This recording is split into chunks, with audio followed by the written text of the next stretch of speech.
안녕하세요. 문단패설 김수미입니다. 예. 네, 자, 김수미의 문단패설 정말 회를 거듭할수록 너무 전문적인 이야기들을 모두가 보편적으로 함께 알아갈 수 있는 좋은 지식이 되고 있는데요.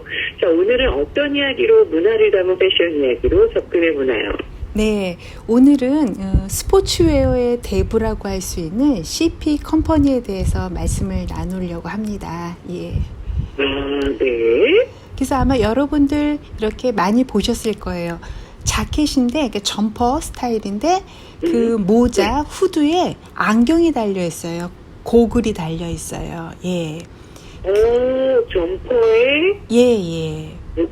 안경이 달려있어요? 네. 그림? 예.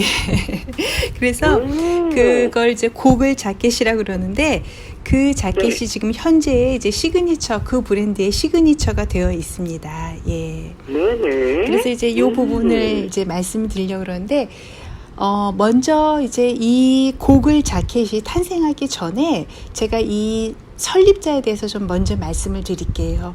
이 설립자는 1971년 이탈리아의 마시모 오티스라는 분에 의해서 이 CP 컴퍼니가 설립이 되었습니다. 예. 네. 예, 그런데 처음에는 사실은 CP 컴퍼니가 아니라 체스터 페리라는 이름을 갖고 설립을 했었는데, 나중에 이제 유명해지다 보니까 이제 영국의 프레드 페리라는 그런 의류 브랜드하고 너무 이제 비슷하다 해서 프레드 페리라는 브랜드가 이제 법적 조치를 취했어요. 이거 너무 우리랑 비슷하다, 안 된다. 뭐 CP 컴퍼니 쿨하게 그래 안 되면 할 수 없지 뭐.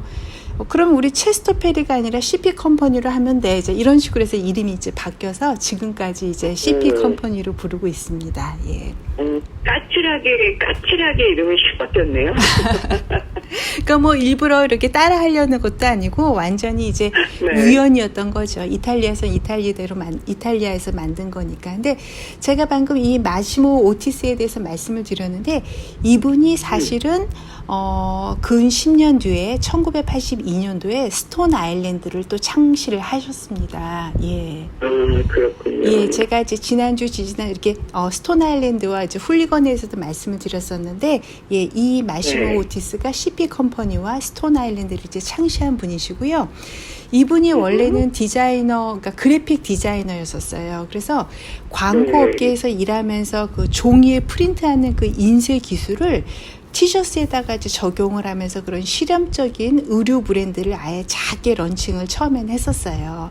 이제 그러다가 이제 이 실험적인 게 좀 인기가 있고, 또 이분 자체가 옷을 이렇게 새 것처럼 보이는 게 아니라 헌옷처럼 보이는 그런 특성을 되게 좋아하셨대요. 그러니까 우리는 사실은 헌옷 물려받았냐, 뭐 예전에 이렇게 얘기도 많이 들었었는데, 요즘은 저희도 이제 헌옷처럼 보이는 걸 좋아하지만, 그 당시 1971년부터 이분은 그 전부터도 헌옷처럼 보이는 것을 좋아했고, 모든 옷을 사면은 세탁을 해서 입거나 자기 본인이 따로 염색을 해서 입거나 그런 아주 진짜 창의적인 그런 분이셨던 거예요. 그리고 그러면서도 군수품에도 관심이 많았고요. 또 헌옷을 좋아하다 보니까 빈티지 작업복을 또 수집하기도 했었습니다. 예, 그런 수집가예요. 그래서 이제 이분이 이제 빈티지 작업을 좋아하다 보니까 이제 모든 옷을 아까 말씀드린 것처럼 이제 헌옷처럼 보이기 위해서 이제 세탁을 하고 염색을 하는데, 염색이 또 너무 좋아서, 그러니까 빈티지처럼 만들기 위해서 염색을 하기 위해서 자신이 회사를 설립하면서 따로 그 회사 내에 염색 시설을 또 따로 만듭니다. 예. 그러면서 처음 직원을 뽑는데 디자이너를 뽑는 게 아니라 화학자를 고용을 해요. 화학자. 참 독특하시죠. 그러니까 이 화학자를 고용한 이유는 염색에 대해서 조금 더 깊이 있게 하고, 또 원단에 대해서 아주 깊이 있게 연구하고 새로운 원단을 만들기 위해서 이렇게 화학자를 고용을 합니다. 그 이외에도 몇몇의 화학자들이 더 고용이 돼요. 예.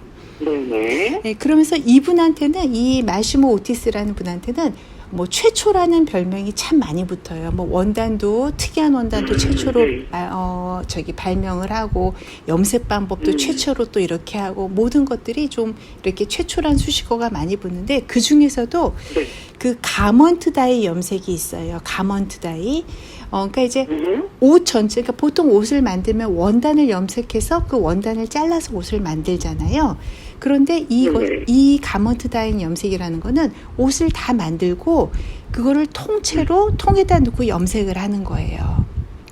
다 만들어진 옷을 가지고 완성된 옷을 그때 염색을 한다. 네, 맞습니다. 그러면서 계속 워싱을 돌리면서 약간 좀 헌옷처럼 보이는 것도 있고, 또 이제 모든 이제 옷에는 뭐 꼭 면이든 폴리든 여러 가지 재료가 막 섞이잖아요. 지퍼도 그렇고. 그러니까 이게 모든 것이 동시에 염색될 때 그 원단에 다르게 좀 흡수되는 거, 또 다르게 반응하는 거, 그런 효과를 누리는 거예요. 그러면서 또 이제 옷을 통째로 만든 다음에 하기 때문에 원단을 뭐 부분 막 피해가면서 커팅하고 이런 것도 아니기 때문에 비용 절감의 효과도 있고, 또 나름대로 계속 이제 염색이니 뭐니 헌옷처럼 보이기 위해서 이제 많이 워싱을 하다 보니까 그 전에 이미 튼튼한 원단을 갖고 사용을 합니다. 그래서 또 이제 원단이 이제 내구성도 크고요. 예, 이제 이런 장점이 있어요. 그러니까 그 전에도 사실은 가먼트 다잉이라는 염색이 있긴 있었는데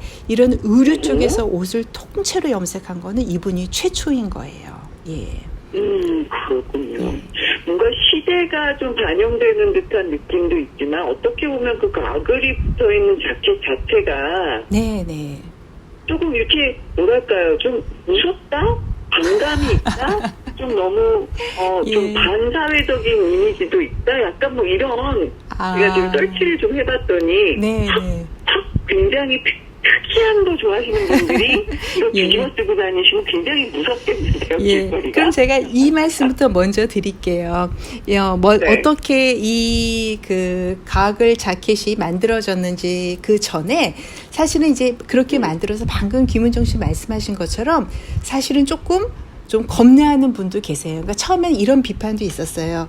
이게 뭐냐, 이거 소년을 위한 부르카 아니냐. 그러니까 부르카라고 아실 거예요. 제가 작년 9월에도 한번 설명을 해드렸는데 아프가니스탄이나 이제 그쪽 지역에서 여성들이 온몸을 이제 다 싸매고 입는 그 의상을 전통 의상을 부르카라고 하는데. 이게 뭐 각을 이렇게 모자 뒤집었으면 각을 내려와서 코까지 덮죠. 그리고 지퍼를 이제 끝까지 턱까지 올리면 입도 닫죠. 입까지도 가려지죠. 이제 이렇게 뭔가 너무나 은폐를 한다. 그러면서 사실은 비판을 하는 사람도 있었어요. 예.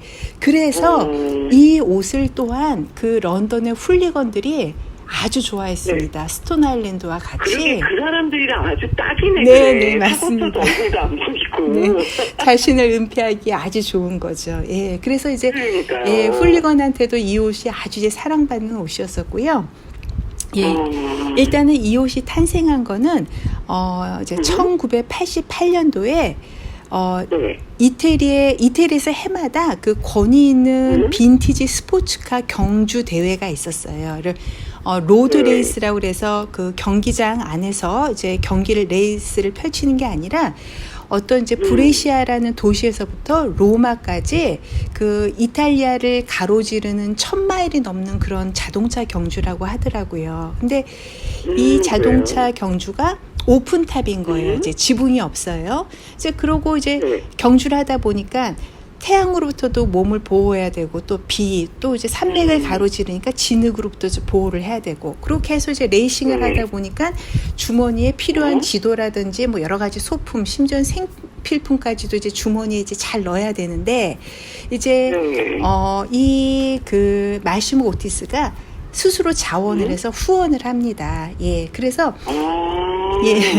그래서 이제 참가자들이 이러이러한 필요한 옷을 이제 잘 감지를 하고 태양으로부터 보호하고 여러 가지로부터 보호하기 위해서 그때 이제 고글을 모자에다가 착용을 합니다. 그래서 이제 고글 자켓이 탄생을 하는 거예요. 예.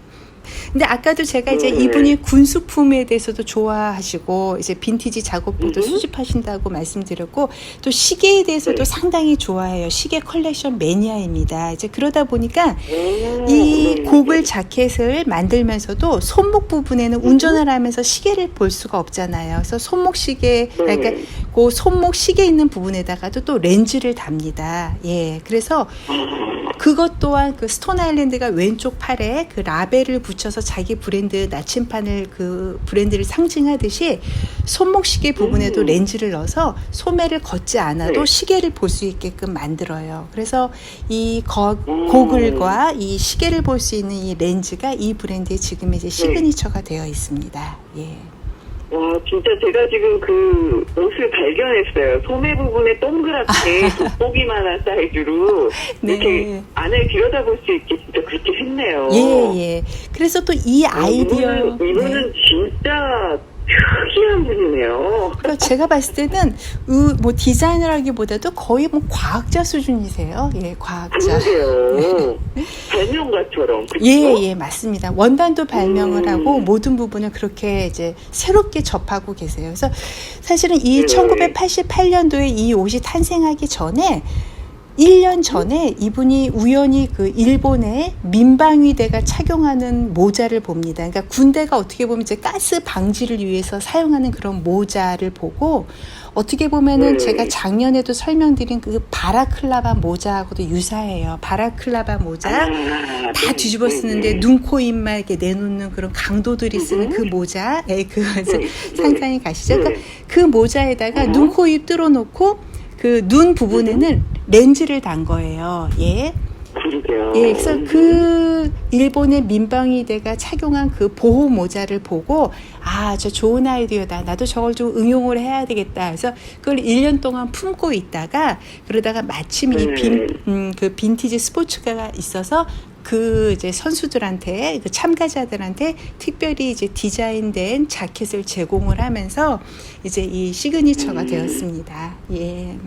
진짜 멋지고 크리에이티브한 디자인이라는 생각이 되네요. 자, 오늘도 김수미 씨의 문단 배설이 벌써 15분이 훅 갔습니다. 너무 감사드리고요. 네. 무슨 시간 일이 빨리 가나 그래. 다음 주를 또 기약하겠습니다.